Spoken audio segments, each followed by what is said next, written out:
बात बहुत पुरानी है। समय वह था जब भारत में छोटे छोटे राज्य थे और हर राजा अपनी शक्ति और साम्राज्य बढ़ाने में लगा हुआ था। युद्ध, घृणा और हिंसा आम बात थी। उन्हीं दिनों एक राजा था, राजा विरुद्धसेन।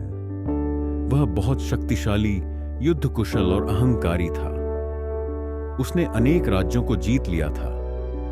उसके सैनिकों में भय और क्रूरता का बोलबाला था, लेकिन उसके मन में एक असंतोष था। उसे लगता था कि अब भी कुछ अधूरा है। उसने बाहर की दुनिया को तो जीत लिया, पर भीतर एक खालीपन था जिसे वह समझ नहीं पा रहा था। एक दिन दरबार में किसी संत का नाम लिया गया, गौतम बुद्ध। मंत्री ने कहा, राजन, लोग अब युद्ध से नहीं, बुद्ध से शांति खोज रहे हैं। यह सुनकर राजा चिढ़ गया। वह बोला, कोई सन्यासी भला क्या सिखा सकता है एक योद्धा को जिसने 100 युद्ध जीते हों। मगर उस रात वह सो न सका। मन में हलचल होने लगी और अगले दिन उसने निश्चय किया, मुझे बुद्ध से मिलना है। मैं देखना चाहता हूं वह कौन सी शक्ति है जो बिना तलवार के लोगों का मन जीत लेती है। राजा ने अपने कुछ सैनिकों के साथ बोधगया की यात्रा शुरू की, जहां बुद्ध साधना में लीन थे। रास्ते में वह कई गांवों से गुजरा। हर जगह उसने देखा कि लोग बुद्ध की प्रशंसा कर रहे हैं। उन्होंने हमें बताया कि क्रोध से नहीं, करुणा से जीता जाता है। उन्होंने सिखाया कि दुख का कारण हमारा मन है।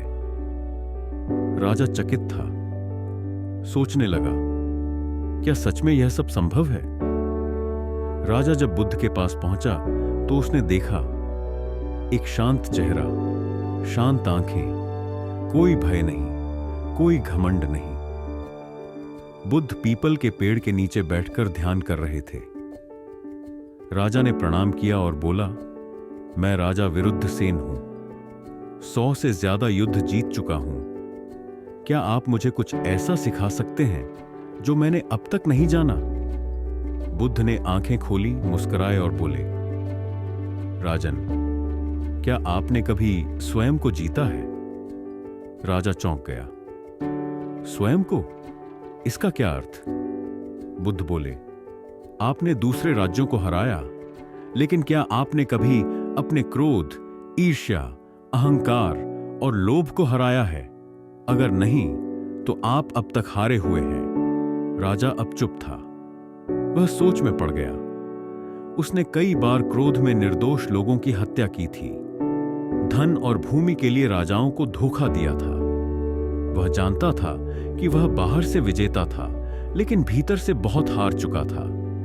उसने पूछा, बुद्ध, यदि मैं स्वयं को जीतना चाहूं तो क्या करूं? बुद्ध ने उत्तर दिया, पहला कदम है स्वीकृति।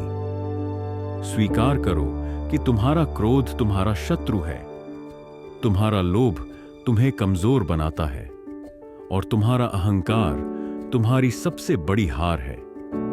जो मन को जीत लेता है वही संसार का सच्चा सम्राट होता है। राजा बुद्ध की बातों से गहरे प्रभावित हुआ। उसने वहीं ध्यान करना शुरू किया। उसने अपने सैनिकों को लौटा दिया और कुछ दिन बुद्ध के साथ बिताए।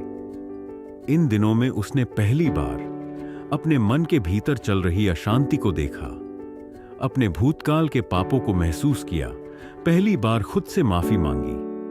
बुद्ध ने उसे सिखाया कि हर क्षण नया है। यदि हम वास्तव में बदलना चाहें तो कोई भी पाप भारी नहीं होता। बुद्ध ने एक दिन राजा को धम्मपद की यह पंक्ति सुनाई, 1000 बार किसी और को हराने से बेहतर है एक बार अपने आप को जीत लेना।